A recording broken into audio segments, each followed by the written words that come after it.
afternoon. Actually, I have 18 minutes. I'm not sure if I'm going to actually use all of that. But at the end of the day, I wanted to kind of start out how I got my baseline principles and where I'm actually going from there. Just a little loud there. But starting off in college, I wanted to show you guys a picture of me and my little team here. If you notice, there's two black guys on the team. We had the dubious honor of being the only two blacks in the school. And that kind of gave me some of my little ideas on how, or four things that they taught me in college there. One is perseverance. To be able to persevere through just about anything that's faced with you. Having a mad passion. I call these the 4 Ps. Just having a mad passion for whatever you do. As long as you have perseverance and passion, then that's going to drive you to get to where you want to go. One of those 4 Ps is actually principled ideas and having ethics about everything that you do. My company is that way. The Shred Authority, we deal in shredding confidential documents, top secret documents. It doesn't really matter. We actually even just shred clothing for manufacturers. But at the end of the day, they trust me. And I honor their trust by doing what I say I'm going to do, which is destroy their goods and people. You've heard a lot about people today, and we have an excellent team of people who actually support us and who have supported me through the course of my experience in entrepreneurship and entrepreneurship. Now we're going to talk a little bit about entrepreneurship. Let me kind of give you, and again, I've had several breakthrough moments that have kind of led me here, and mine is taking you from inside the corporation to outside the corporation. First of all, with Discover Card, I was the top selling salesperson in the country.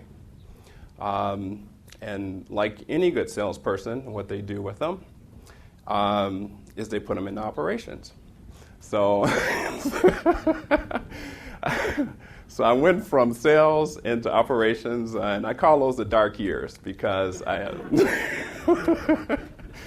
knew nothing about operations. But in any case, my goal was to save the company at least $200,000 a month in operations. I always had goals, and my goal was to actually save the company $2 million in actually $200,000 a month in expense reduction of some sort, or helping our clients to be more successful in getting their information to us. I was able to do that. I was promoted to, and I had this knack for getting the numbers right.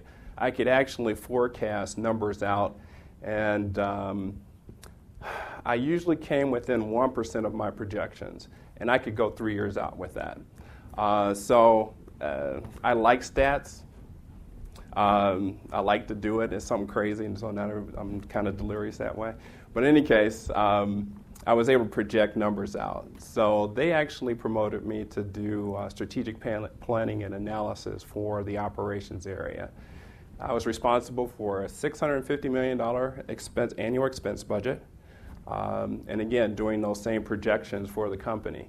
One of the things that I projected out is that at our current growth, we're going to add somewhere in the neighborhood of 10,000 people in the course of 5 years, giving our current path. My vice president looked at me and said, "You're crazy." I said, "Hey, that numbers don't lie." So we put it out there, and I was responsible for bringing in a new process, which was called activity-based costing and activity-based management. Put that in play, and it was the first time, actually the first time that you actually did it in a service environment. You normally do it in manufacturing, but we're actually transitioned into a service environment, and today you'll see that Discover Card does not lay off people. You haven't heard of any layoffs from Discover Card, and they manage their people that way. One of the things that I was awarded during that time, it's actually the President's Plate. You won't see very many of these. This is actually the President's Plate.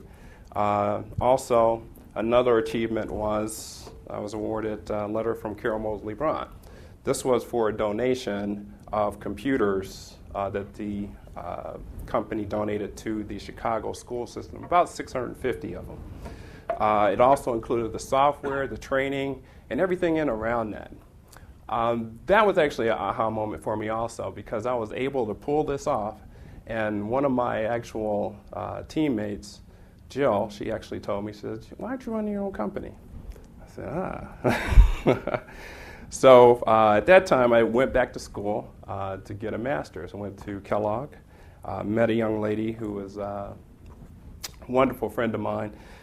She said something that always stuck with me. She said, "You don't know what you don't know."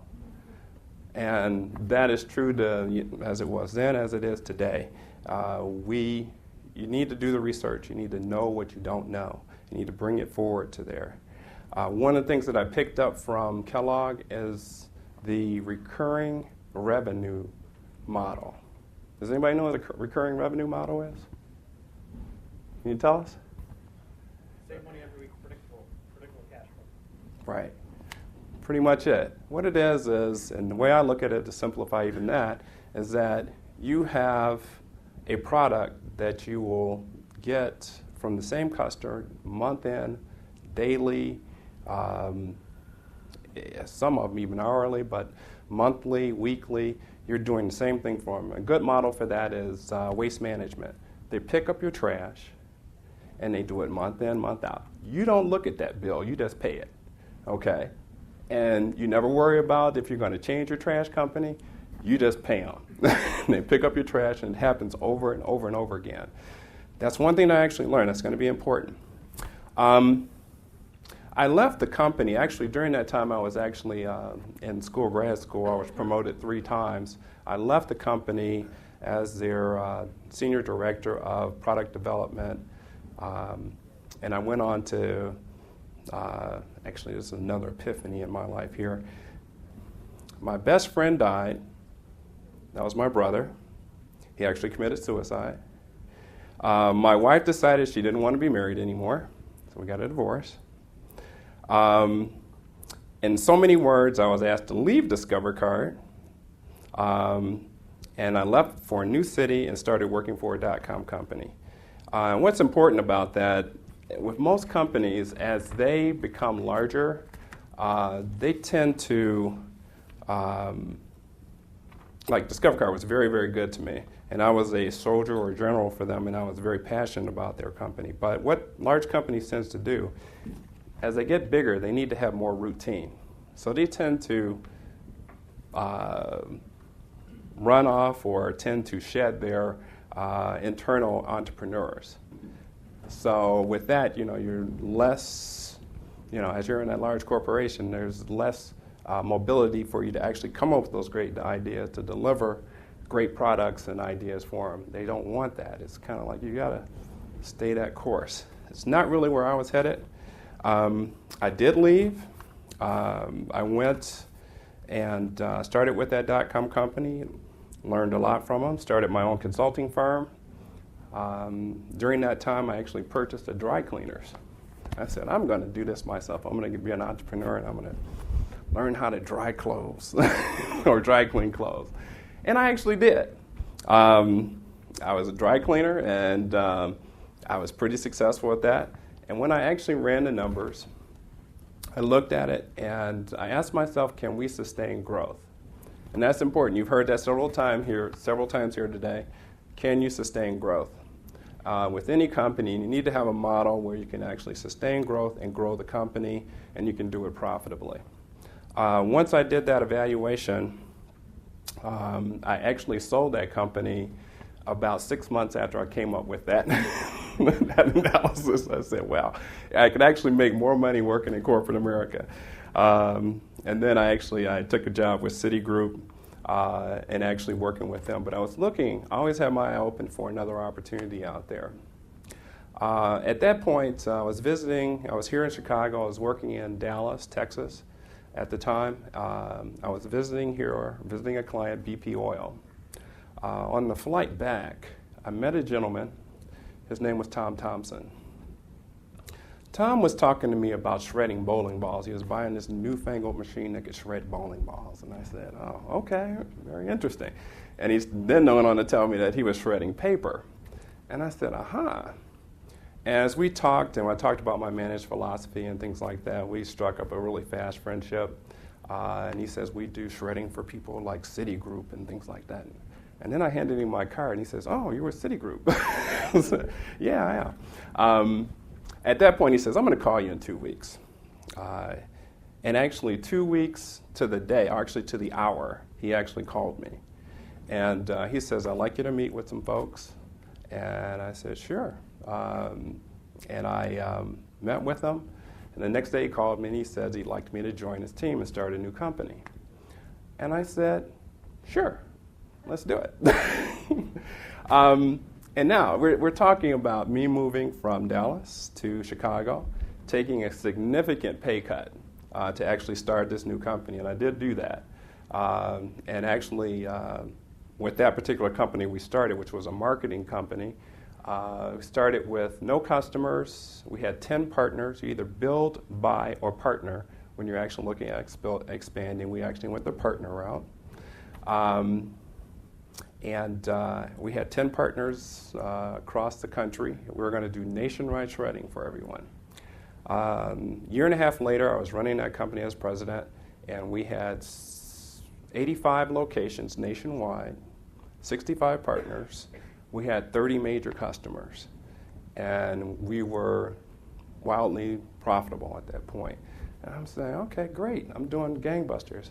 He comes over while I'm having fun doing this, and I'm working for him, and he says, Ken, how would you like to buy my shredding operation? And I looked at him and I said, sure. So I went from making lots of money on this side to a company that was struggling. That was 5 years ago. The name of the company then was IPSA of Chicago. We changed it to Chicago Shred Authority, and today it's called the Shred Authority. What was really compelling about that particular company is the model, recurring revenue. Okay, I service a client. I go in, I service them either daily, weekly, bi-weekly, or monthly, and basically same thing. I'm shredding their paper. But the nice thing about it is I get a double whammy. Okay?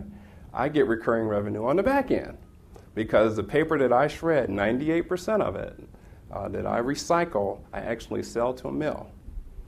And they actually pay me more money than I made on the front side. So I have recurring revenue for picking it up, and I get recurring revenue for selling it. So, and the same thing, I'm moving further into the recycling business where we actually are recycling plastics and metal and things like that.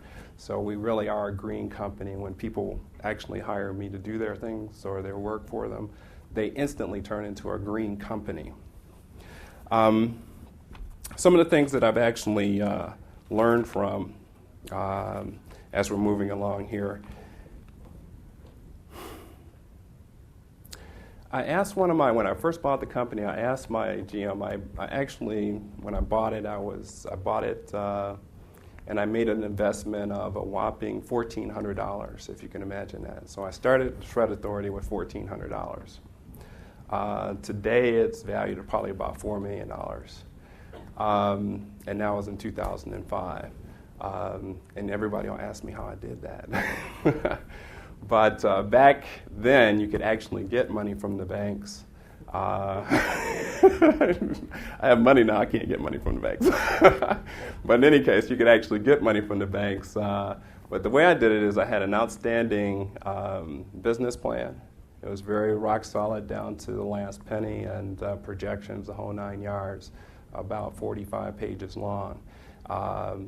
Showed it to some bankers who are very interested in that.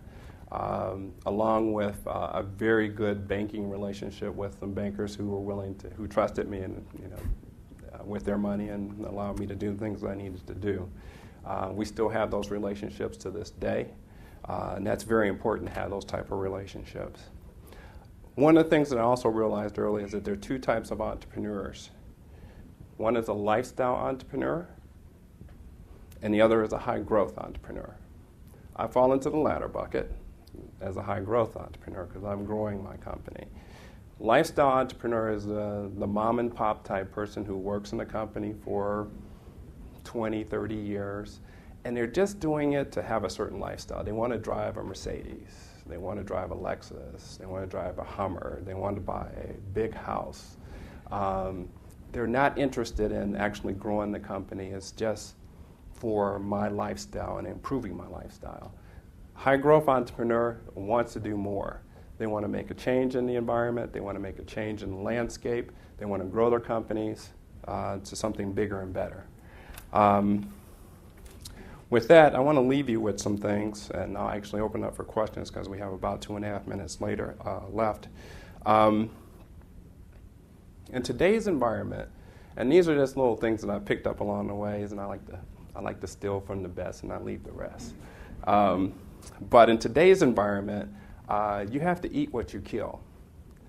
And I really mean that. You eat what you kill at the end of the day. Because, first of all, there's no money out there for you to get. The banks are not lending. And if they are, they're lending to a select few. And then you have to actually make, and the revenue that you have to actually make that, and you live off of that revenue. I'm lucky that I do have a bank that actually lends me money. But in most environments, you don't. Again, you don't know what you don't know. Very critical to do the research, find out what you don't know. Surround yourself with good people who fit your culture. And I repeat that. Surround yourself with good people who fit your culture. I've had great people who work for me. I had a GM that I acquired. I asked him, can our company sustain growth? He looked at me like I had a second head. He didn't know what I was talking about. So I said, okay. He wasn't with me 2 months later because he was a great employee. He just did not fit the culture of my company as we grew it. And we have a very nice culture in our company. We actually, our employees, they get vacations, the whole 9 yards. They have health insurance, you name it. And then that brings me back to hire right, train right, and fire right. And I mean that. You can get in trouble if you fire somebody with no cause, so know what you're doing. The last one is reinvent yourself daily. It's embracing lifelong learning, and that's what I do. And I only have 15 seconds left. Can I ask a question? Okay. Oh, any questions? Go ahead. What's your percentage of pre-tax earnings do you make on your company today? And number 2, do you have any debt? And if so, how much? I do have debt, which we won't talk about because I got a lot of it. But pre-tax earnings, let's say that our revenues are running right at about $2 million a year. What percentage of profit are you making in pre-tax earnings? In the realm of about $500,000 in profit on an annual basis, and that's before depreciation and taxes.